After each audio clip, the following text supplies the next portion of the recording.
তৌসিফ বাসায় নেই। দিন দুই রুমবন্দি থেকে নিজেকে আসামি মনে হচ্ছে পৌষের। এর জন্য সে দিন রাত খেয়ে না খেয়ে দায়ী করছে তৌসিফকেই। কথাবার্তাও কমই বলার চেষ্টা করছে। পৌষ অবাক হয়, মানুষটা তার কথা শোনার জন্য মরিয়া হয়ে ওঠে। পৌষও কথা পেটে রাখতে পারে না, তার কষ্ট হয়, পেট ব্যথা করে, মনে হয় হাত কাটা ফকির সে, তাই তো পটর পটর শুরু করে ও। তৌসিফ তখন শোনে, মুখ বুঝে শোনে সে। বগর বগর করতে করতে পৌষ যে কখন ঘুমিয়ে যায় তাও নিজেই জানে না। বিছানা ছাড়লো পৌষ, গা টান দিল একদম বিড়ালের মতন করে। পরনে থাকা কাপড়টা কুচকে আছে, যথাসম্ভব টেনে টুনে সোজা করলো। তৌসিফ মিয়া তাকে পাকিস্তানি স্যুট এনে দিয়েছে। কাপড় নিজের বাসারগুলো না থাকায় এগুলোই পরে দিন কাটাচ্ছে সে। সুতির হেন আরামদায়ক পোশাক পৌষ ততটা পরতো না। পায়ের চপ্পল রাখা সামনেই। পৌষ দেখলো, অতঃপর এক শট মেরে একটা পাঠালো কাউচের নিচে আর একটা তৌসিফের জিমের ডাম্বেলের দিকে। ঢং দেখে সে মরে মরে। এত সুন্দর ঝকঝকা ফকফকা ফ্লোর, এটাতে কেন চপ্পল পরে হাঁটবে ও? এমন ফ্লোরে তো আরামসে ভাত ঢেলেও খাওয়া যাবে। গায়ে ওড়না তুলেই পৌষ বেরিয়ে এলো। হাতে থাকা বাটারফ্লাই ব্যান্ড দিয়ে ছুটি করতে করতে বের হচ্ছিল ও। খেয়াল না করাতে ধাক্কা খেলো সোহার সাথে। পৌষ মুখে সরি সরি বলে উঠতেই খ্যাক খ্যাক করে উঠল সোহা। মেজাজ তুঙ্গে তুলে ধমকে উঠল, দেখে হাঁটতে পারো না মেয়ে? চোখ কোথায় থাকে তোমার? অসহ্য একদম। কোথা থেকে ধরে এনেছে এটাকে কে জানে? চলন্ত রেলগাড়ি নিয়ে এসেছে বাড়িতে। পৌষ বুকে হাত গুজে পরক করলো সোহাকে। বাড়িতেই এক প্রকার নাইটি পরে ঘুরছে সে। মুখে আবার দেখে মনে হচ্ছে গোবর লেপটে দিয়েছে। পৌষের সন্দেহ যেন নিমেষেই ফুরালো। ও ভেবেই নিল তৌসিফের বাপের অবৈধ বা বৈধ সন্তানই এই সোহা। না হলে এত রূপচর্চা কিভাবে করে এই মেয়ে? দেখতে তো ফর্সায়, এখন কি চাই চেহারার চামড়াটা উঠে যাক? সোহা তখন ধমকে উঠল পুনরায়, এই মেয়ে, কে বিড়বিড় করছো? অসভ্য মেয়ে। পৌষ চোখ দুটো ছোট করে তাকাতেই সোহা বিব্রত হলো। পৌষ কড়াই গন্ডায় সোহার কথার উত্তর দিল, দেখেই তো হাঁটি খালা, চোখ এই দেখুন, চোখ আছেই। বলেই বড় বড় করে তাকিয়ে চোখ দেখালো। অতঃপর আফসোস করা কণ্ঠে বলল, আমাকে আমার বাড়ি থেকে ধরে না বিয়ে করে এনেছে আপনার ভাই, ওই যে আপনার তৌসিফ ভাই, আপনার কলিজার ভাই, গুরদার ভাই। তো বুঝলেন তো, রেলগাড়ি না বউ এনেছে আপনার তৌসিফ ভাই। দাঁত বের করে কেলিয়ে ক্যাবলা মার্কা হাসি দিল পৌষ। সেভাবেই প্রস্থান করলো সেখান থেকে। সোহার আগে অপমানে ফুঁসতে লাগতেই পৌষ দরজা অব্দি গিয়েই বলে উঠল, খালাম্মা। হ্যাঁ, আচমকা ডাকে সোহা তাকাতেই পৌষ এক পাটি দাঁত বের করে বলল, হ্যাঁ আপনাকেই বলছি, মুখে ওই গোবর লাগিয়ে লাভ নেই। দেখতে একই লাগে, মাঝখান থেকে আপনার কলিজার ভাই তৌসিফ আর আমার জানের জান প্রাণ, আমার জানের জান প্রাণের প্রাণ, যার উপর আমার জান কোরবান, সেই জামাইয়ের টাকা বরবাদ হয়। বুঝিনি তো স্বামীর টাকার প্রতি টান আছে একটা। পৌষ চলে গেল। সোহা হা করে তাকিয়ে রইল সেখানেই। কি বললো এই মেয়ে? টাকার খোঁচরা দিল, তাও সোহাকে? এত বড় সাহস! কোথায় পেল এত সাহস? মিনু এসে আপাকে এভাবে দাঁড়িয়ে থাকতে দেখেই বলল, আপা কি হয়েছে? সোহার ধ্যান ভাঙলো, আশ্চর্য গলায় বলল, আমার চেহারায় কি বলতো? মিনু বুঝলো না, তাই বলে উঠল, এটা কি গোবর? মিনু ফিক করে হেসে দিল। কুটকুট করে হেসে বলল, জানি না তো আপা, ফেস প্যাক না এটা? একদম ঠিক বলেছ আপা, দেখে গোবরই মনে হয়, একদম ওই রঙের এটা। গন্ধটাও কেমন মনে হয় এই রাস্তা থেকে গোবর প্যাকেট করে ওই দোকানে বিক্রি করে। মিনুর কথা শুনে সোহা কথার খেই হারালো। রাগে কষ্টে প্রস্থান করলো সেখান থেকে। ওয়াশরুমে ঢুকেই আগে মুখটা ধুয়ে নিল। এই অপমান মানা নয়। এত দামি অর্গানিক ফেস প্যাক, মূর্খগুলো জানে এটার মূল্য কত। পৌষকে ফকিন্নি বলে ডাকতেও ভুলল না সোহা। তার গা জ্বলে যাচ্ছে। পৌষ এসেছে সোজা নিচে, তালুকদার বাড়ির মেন গেট দুটো। বা গাড়ি ঢুকলে বড়টা খোলা হয়, অন্যথা পকেট গেট দিয়েই সকলের যাতায়াত। এদিকে মানুষ আসলেও অনুমতি ছাড়া ভেতরে ঢোকা নিষিদ্ধ। পৌষ একা একা হাঁটলো এদিক ওদিক। পুকুর পাড়ের দিকে দাঁড়াতেই দেখলো একটা নৌকা বাঁধা। শেষের সিঁড়িগুলো শ্যাওলার জন্য পিচ্ছিল বটে, তাই তো পৌষ নেমেও নামলো না। পানিতে পড়লে আর রক্ষা নেই, একদম জয় বাংলা হয়ে যাবে ও। ওপরে এসে কৃষ্ণচূড়া গাছটার দিকে তাকালো কিছুক্ষণ। বিশাল বড় গাছটা, সাইডে সারি সারি নারকেল গাছ। পৌষের মাথায় দুষ্টুমি চাপলো। নারকেল গাছ থেকে টাটকা নারকেল খেতে মন চাইলো। দারোয়ানকে বলতেই সে বলে উঠল, এখনই দিচ্ছি ছোট মামি, আপনি ভেতরে যান, মামা দেখলে রাগ করবে। ধুর মিয়া, আপনার মামার গুষ্টি কিলাই আমি। আসুন আপনি, ভয় কিসের? মনে রাখবেন, ভয় পেলেন তো হেরে গেলেন। ভয়কে জয় করতে মাউন্টেন ডিউ খাবেন? দারোয়ান হতবাক। মানুষ এত বাচাল কিভাবে হয়? এও কি সম্ভব? মনে হচ্ছে কান পেঁচিয়ে ফেলবে। দারোয়ান নারকেল পেড়ে কেটে দিল। পৌষ একটার অর্ধেক খেতে খেতে বলল, ওই পিচ্ছিগুলো ওখানে কি করে? গেটের বাইরে একদল পিচ্চি খেলা করছে। দারোয়ান জানালো, পাশের বস্তিতে থাকে এরা, এদের মা বাবারা এখানে কাজ করে। ওই যে ছোট্টটা আমার ভাগ্নে। পৌষ যেন হাতে চাঁদ পেল, ঝট করে বলল, ওদের ডাকুন ভেতরে। দারোয়ান সাথে সাথেই না করলো, জানালো, বড় মামা রেগে যাবেন। আরে ধুর মিয়া, সরুন দেখে আমি আনছি। বলে পৌষ নিজেই ওদের ডাকলো। এই পিচ্ছিরা এখানে আয়। ডাক শুনতেই হই হই করে সবগুলো ভেতরে এলো। মিনিট পাঁচ যেতেই এরা হাউকাও শুরু করে দিল। এদের খেলাধুলো শুরু হয়ে গেল ততক্ষণে। পৌষ যেন বিয়ের পর এতদিনে মন খুলে খেলায় মনোযোগ দিল। কখন যে বিকেল কাটলো টেরই পেল না। এক প্রকার তাড়াহুড়ো করে গাড়ি থেকে নামলো তৌসিফ। পৌষের রিপোর্টগুলো ওর হাতে বিদ্যমান। সিঁড়ি দিয়ে উঠতে উঠতে তৌসিফের কল এলো, কিন্তু ধরলো না তৌসিফ। আগে বউটাকে দরকার তার। নিজের ফ্ল্যাটে ঢুকেই দেখলো শুনশান নীরবতা বিরাজমান। রুমে যেতেই ভ্রু যুগল কুচকালো ওর। এদিক ওদিক তাকিয়ে ডাকতে শুরু করলো। পৌষরাত? না, উত্তর এলো না। পকেট থেকে মানি ব্যাগ ফোন বের করে বেডে ছুড়ে দিল তৌসিফ। হাত ঘড়ি খুলতে খুলতেই ওয়াশরুমের দরজায়ও নক দিল। না, এখানেও নেই। বের হয়েও ডাকলো তৌসিফ। হানি, কোথায় তুমি? উত্তর না আসাতে তৌসিফ এবার চিন্তায় পড়ল। জোরে বুয়াকে ডাকতেই তারা দৌড়ে এলেন। তৌসিফ জিজ্ঞেস করলো পৌষের কথা।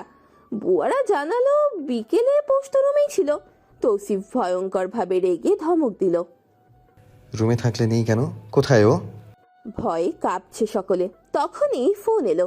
দৌড়ে গিয়ে দেখলো তৌফিক ফোন করেছে। না চাইতেও ধরলো তৌসিফ। ওপাশ থেকে তৌফিক কড়া গলায় বলে উঠল। কল কেটে দিল তৌসিফ। দৌড়ে নামলো বাসা থেকে। বাড়ির পেছনে যেতে নিলেই দেখলো ঘাট পাড়ে এত এত বাচ্চা নিয়ে খেলা করছে পৌষ। দৃশ্যটা কিন্তু বেশ সুন্দর, অথচ ওই মুহূর্তে তা তৌসিফের কাছে সুন্দর লাগলো না। গট গট পা ফেলে সকলের সামনে দিয়ে গিয়ে পৌষের হাতটা টেনে ধরলো সে। চোখ তুলে তাকালো পৌষ। তৌসিফকে দেখেই হাসি মুখে বলে উঠল, আপনি? তৌসিফ তখন ভিন্ন ধানে পৌষের হাত টেনে ধরে বলল, ভেতরে চলো। আরে খেলছি তো, দেখুন ওরা মালা গেঁথে দিল আমার। চলো বলছি। বেশ রেগে মেগেই বলল তৌসিফ। পৌষ পাত্তা দিল না। ও ঠায় দাঁড়িয়ে থাকতেই তৌসিফ এবার সজোরে ধমকে উঠল, সোজা ভেতরে চলো পৌষরাত, তোমার পা বেড়ে গিয়েছে। বাচ্চাগুলো ভয়ে সিটিয়ে গেল। তা দেখেই পৌষ নাক ফুলালো। মান ইজ্জত আর রইল না। দারোয়ান তাকিয়ে আছে ভয়ে ভয়ে। পৌষ মুখ খুলে কিছু বলতে নিলেই তৌসিফ বাচ্চাগুলোকেও ধমকে উঠল।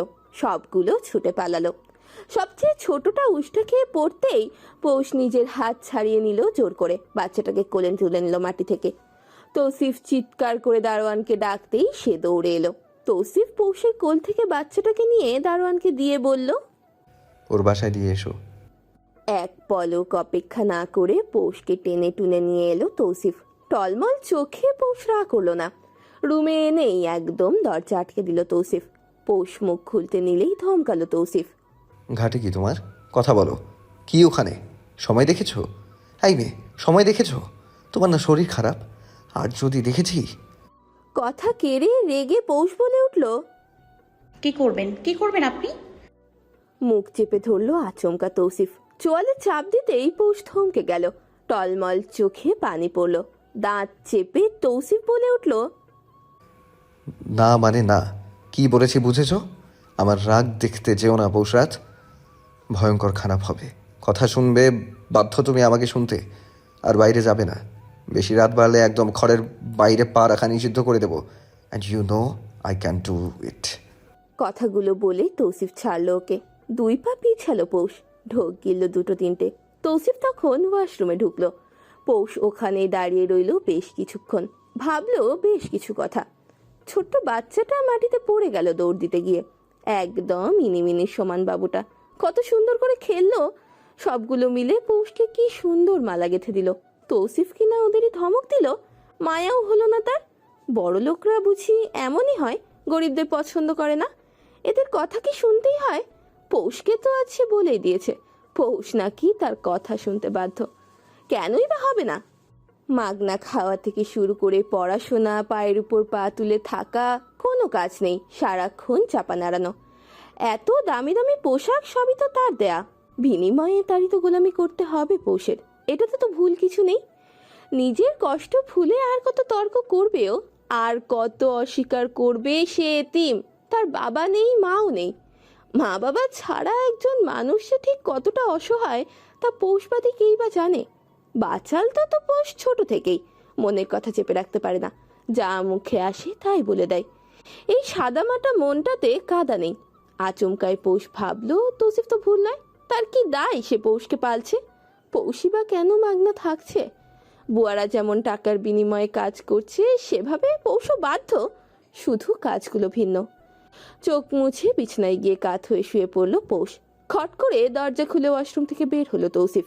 পৌষ তখনও ঠায় শুয়ে আছে, তার চিন্তা জুড়ে হঠাৎই ভিন্ন কিছু।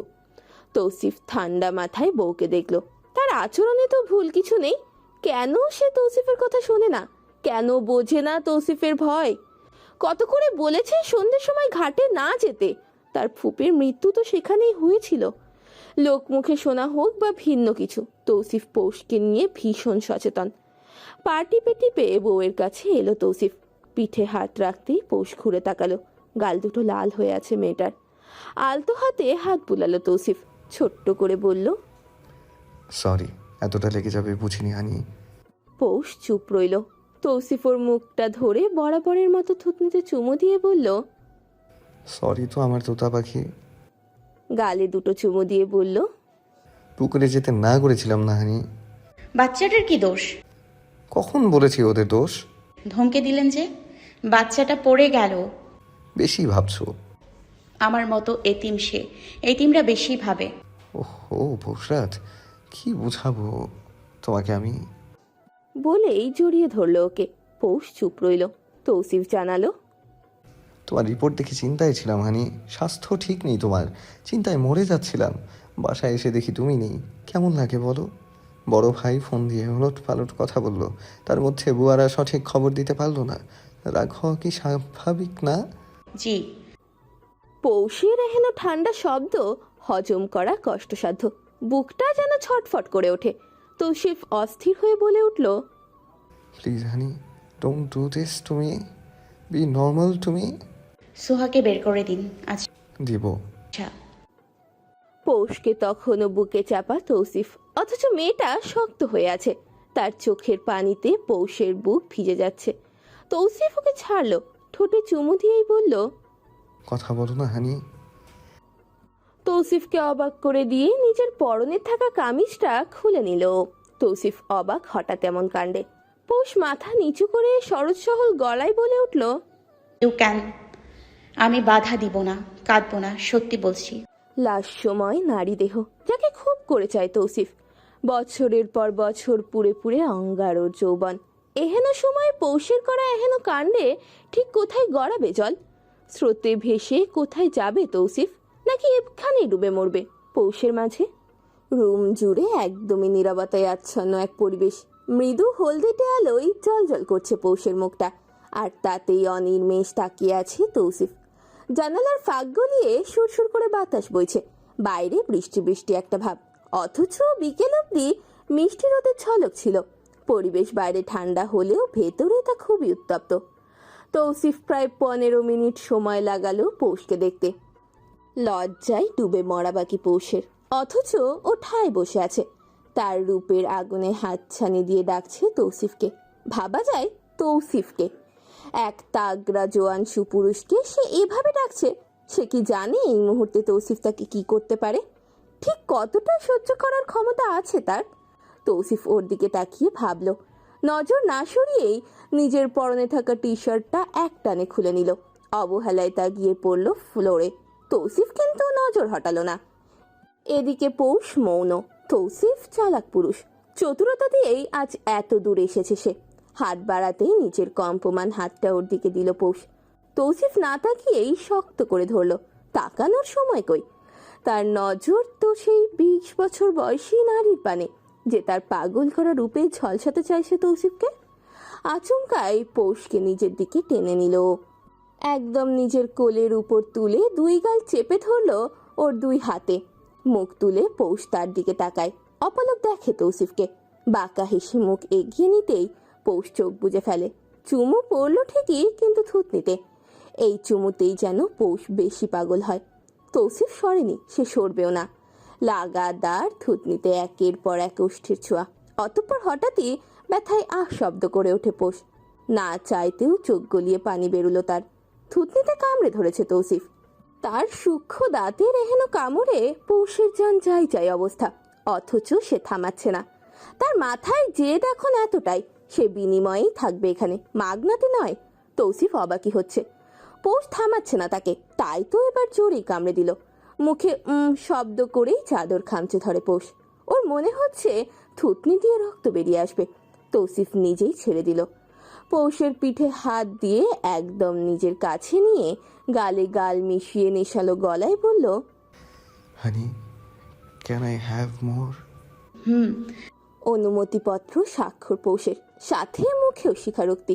কোথায় যাবে তৌসিফ? মন তো চাইছে এখানেই নিজের সমাধি দিতে। এত বছরের যাতনা এখানেই পৌষের মাঝে মিলিয়ে দিতে মন চাইল তার। না পেরে হুট করেই ওষ্ঠেই আঘাত হানলো। পৌষ তখন খেই হারাচ্ছে, কারণ ওর পিঠ জুড়ে তখন তৌসিফের হাতের বিচরণ। তৌসিফের মতো পুরুষকে পৌষের হার মানাতে হলে আরও শিক্ষা দরকার, কারণ তৌসিফই তাকে ছক্কা মেরে বসে এনে ফেলেছে। ওষ্ঠ ছেড়ে গলায়ও কিছুক্ষণ উৎপীড়ন চলল। পৌষ যখন 2 হাত বাড়িয়ে তৌসিফকে ধরল, ঠিক সেই চরম মুহূর্তেই তাকে ছেড়ে দিল তৌসিফ। পৌষ তখন বৈঠাহীন এক নৌকা, কোথায় যাবে তা জানা নেই। তৌসিফকে ও নিজেই আটকাতে চাইলো, কিন্তু পারল না। এত বড় মানুষটাকে বাগে আনতে পারল না সে। নারী তো সব পারে, পুরুষ নারীর কাছে বাধা এই দিক দিয়ে। তাহলে কেন পারল না পৌষ? রাগে দুঃখে কান্না আসে ওর। হঠাৎই পেটে খামচে ধরে তৌসিফ। পৌষের মনে হলো নখ দাবিয়ে দিয়েছে সেখানে তৌসিফ। ওর উপরে উঠে শুয়ে কাঁধে চুমু খেয়ে ফিস ফিস করে তৌসিফ জিজ্ঞেস করলো, ইউ নিড মোর হানি? কান্না আটকালো পৌষ। পেটে হাত দিতে চাইলেও পারল না। তৌসিফ আরও এগিয়ে এসে ওর কানের কাছে মুখ নিল, একটা চুমু খেলো লতিতে, অতঃপর সেখানেও কামড়ে দিল। নরম জায়গায় কামড় খেয়ে পৌষ না পেরে এবারে কেঁদে দিল। ভীষণ জ্বলছে সেইখানটায়, দম আটকে আসছে যেন। তৌসিফ এইবারে একদম সরে গেল, কান ধরে উঠে বসলো পৌষ। সত্যি কানে জোরে কামড় দিয়েছে তৌসিফ। পৌষের মনে হলো রক্ত বের হচ্ছে সেখান থেকে। তৌসিফ সরে বসে ওর থেকে। দম ফেলে তৌসিফ বলে উঠল, বলেছিলে কাঁদবে না। পৌষ নিজের মুখটা চেপে ধরলো। হিচকি উঠে গিয়েছে মেয়েটার। কোনো মতে বলে উঠল, ভুলে ভুলে কেঁদেছি, আর হবে না, আসুন আপনি। হানি, এভাবে তো হচ্ছে না। কি করব আমি? আমার সামনে এসো। উঠে তৌসিফের সামনে গিয়ে দাঁড়ালো সে। কান চেপে ধরে দাঁড়িয়ে আছে পৌষ। তৌসিফ পা থেকে মাথা পর্যন্ত দেখে বলল, কান ছেড়ে দাঁড়াও। পৌষ তাই করলো। অল্প হেসে তৌসিফ বলল, যা দেখাচ্ছ এর থেকে বেশি 2 দিন আগে দেখেছি। পৌষ নিজের দিকে তাকালো। ওর পরনে শুধু হাতা কাটা পেট পর্যন্ত একটা ইনার। পৌষ প্রশ্ন করলো, খুলবো? তৌসিফ চোখ তুলে তাকালো। আচমকাই বলে উঠল, আজ না সারা জীবন শুনবো। আচ্ছা। ভ্রু কুচকালো তৌসিফ। পৌষের মনে ঠিক কি চলছে তা বুঝছে না ও। হঠাৎই বলল, যা কষ্ট দিলাম তার থেকে অনেক দিব। আচ্ছা। রাগে চোয়াল শক্ত হয়ে আসে তৌসিফের। এই মেয়ে তাকে তেজ দেখায়। তৌসিফকে? ও কি জানে তৌসিফ কি করবে এখন? হঠাৎ এই পরিবর্তনের কারণটাই বা কি? তৌসিফ তো বলল তখন, কেন রাগ করলো? তবু এই আচরণ কেন দেখাতে হচ্ছে ওকে? আঙুলের ইশারায় কাছে ডাকতেই পৌষ কাছে এলো। ওর হাত ধরে প্রায় ছুঁড়ে মারলো তৌসিফ বিছানায়। মুখের উপর পড়ল পৌষ। কান্না করতে গিয়েও করলো না। আচমকাই ওকে সুযোগ না দিয়ে তৌসিফ হামলে পড়লো ওর উপরে। তৌসিফ পৌষের গালে আদরের সহিত চুমু দিয়ে বলল, এবার বলো কি হয়েছে।